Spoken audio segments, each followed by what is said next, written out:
नमस्कार, मैं राहुल अवस्थी और आप देख रहे हैं हिंदी खबर। आज एक ऐसी खबर से शुरुआत करने जा रहा हूं जिसने पूरी दुनिया में हलचल मचा कर रख दी है। जी हां, हम बात कर रहे हैं इजराइल और ईरान के बीच तनाव की। एक ऐसा तनाव जो कहीं न कहीं एक तीसरे विश्व युद्ध की आहट दे रहा है। मध्य पूर्व में इस वक्त हालात बहुत तनावपूर्ण हो गए हैं। इजराइल और ईरान के बीच सीधा युद्ध जैसी स्थिति बन चुकी है। अगर यूं कहें तो दोनों देश एक दूसरे की जान के प्यासे हैं। आखिर इजराइल ईरान के मध्य इतना तनाव कैसे बढ़ गया, आगे आपको यह भी बताऊंगा कि क्यों दोनों देश एक दूसरे की जान के प्यासे हैं। इजराइल ने सबसे पहले ईरान पर एक बड़ा हमला किया जिसमें उसने ईरान के कई परमाणु ठिकानों को निशाना बनाया, जैसे नतांज और फोर्डो जैसे इलाकों को। इस हमले में ईरान के करीब 20 से ज्यादा टॉप कमांडर और न्यूक्लियर साइंटिस्ट मारे गए। इसके अलावा ईरान का डिफेंस सिस्टम भी भारी नुकसान में आ गया। इस लेवल का इतना बड़ा इजराइल ने हमला किया। हमले के बाद ईरान भी भला कहां चुप बैठने वाला था। ईरान ने भी पलटवार कर दिया और शुक्रवार की रात जब पूरा इजराइल नींद में डूबा हुआ था, तभी आसमान में अचानक आग के गोले चमकने लगे, सायरन चीखने लगे और लोग बंकरों की ओर दौड़ पड़े। आपको बताऊंगा कि युद्ध जैसे हालातों में लोग खुद को सुरक्षित करने के लिए बंकरों में छुपने का प्रयास करते हैं, जहां को खुद को सुरक्षित महसूस कर सकें, और लोग रात में ही बंकरों की ओर दौड़ पड़े।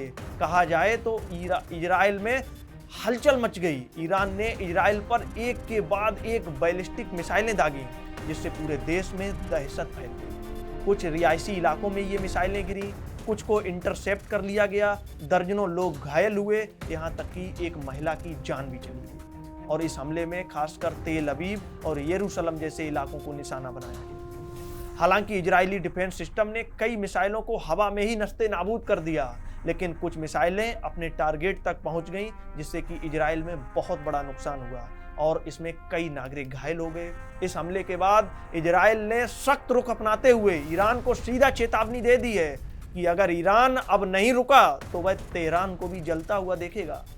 अब ये तेहरान क्या है, आपको बता दें। तेहरान जो कि ईरान की राजधानी है, उसके बारे में इजराइल ने सीधा धमकी दे दी है कि ईरान अपने इस युद्ध को, इस हमले को आप रोक दो, वरना हम अगर अपना सख्त रुख अपनाएंगे तो फिर आप ईरान तो दूर तेहरान को भी नहीं देख पाएंगे, जो कि आपकी राजधानी है। अब इस पूरे मामले में अमेरिका की भी एंट्री हो गई है। अमेरिका पूरी तरह से इजराइल के साथ खड़ा है और ईरान को खुली धमकियां दे रहा है। अमेरिकी राष्ट्रपति डोनाल्ड ट्रंप ने भी साफ कह दिया है कि अगर ईरान न्यूक्लियर डील के लिए तैयार नहीं होता है तो उसे इसके गंभीर परिणाम भुगतने होंगे। अब इस लड़ाई का असर पूरी दुनिया पर दिखने लगा है। तेल की कीमतें करीब 7% तक बढ़ चुकी हैं, शेयर मार्केट गिर रहा है और स्ट्रेट ऑफ हॉर्मुज जैसे रास्ते पर तनाव बढ़ गया है। अब आपको बता दें कि ये स्ट्रेट ऑफ हॉर्मुज क्या है।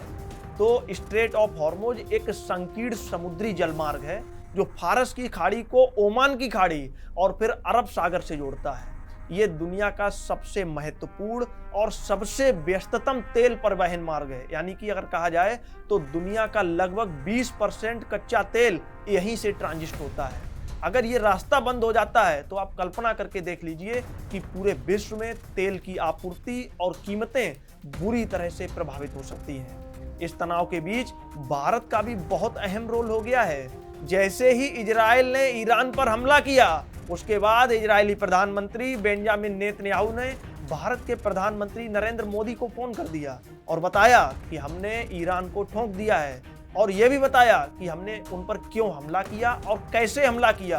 आप फिर जानते ही हो, मोदी जी ने इसके जवाब में कहा कि बातचीत और शांति से ही इस मसले का हल निकाल लो भैया, क्योंकि अगर आप युद्ध करेंगे तो पूरे क्षेत्र में ही नहीं, पूरे विश्व की स्थिरता को नुकसान पहुंच सकता है। इसलिए हम तो आपसे यही कहेंगे कि ईरान के साथ बैठकर बातचीत कर लो और युद्ध जैसे हालात ना बने, ऐसा प्रधानमंत्री मोदी ने कहा है। क्योंकि आप जानते ही हैं, भारत में भी इस समय अहमदाबाद में प्लेन क्रैश हो गया है, उत्तराखंड में प्लेन क्रैश हो गया है। इतने सारे मुद्दे हैं, प्रधानमंत्री मोदी जी इसमें लगे हुए हैं, विदेशी कूटनीति में लगे हुए हैं, और उसके बाद इजराइल का फोन आ रहा है। आप समझ लीजिए कि भारत का क्या स्तर है विदेश में कि इजराइल ईरान को ठोक रहा है और उसके बाद पीएम मोदी को फोन लगा के बता रहा है कि भैया ठोक दिया, अब आप बताओ आगे क्या करना है।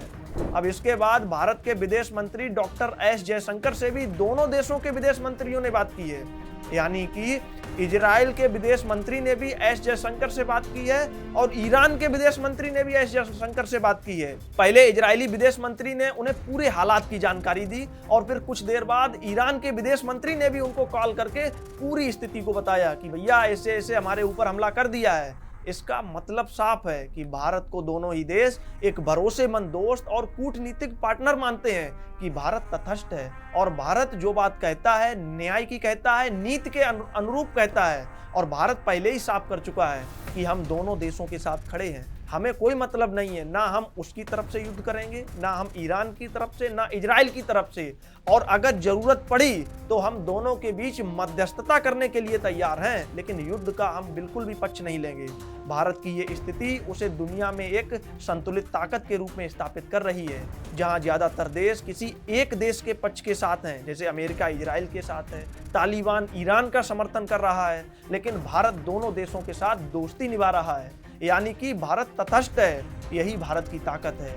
ना किसी को छोड़ा, ना किसी को डराया। जो अमेरिका और चीन जैसे देश जो खुला समर्थन में उलझे हैं, भारत ने अपनी बात साफ कह दी है कि हम शांति चाहते हैं और अगर जरूरत पड़ी तो शांति लाने में मदद भी करेंगे। यही कारण है कि भारत अब सिर्फ एक दर्शक नहीं बल्कि एक अहम खिलाड़ी बन चुका है और पूरी दुनिया उसकी बात को ध्यान से सुन रही है। अब आपको क्या लगता है, क्या वाकई 2014 से पहले के भारत और वर्तमान के भारत में कोई अंतर है? क्या भारत के विदेशी संबंध मजबूत हुए हैं? और जिस तरह से इजराइल और ईरान के पीएम कॉल करके भारत से सलाह मशवरा ले रहे हैं, उस पर आपके क्या विचार हैं? फिलहाल इस खबर में इतना ही। जल्द मिलेंगे आपको एक नई अपडेट के साथ। तब तक के लिए नमस्कार।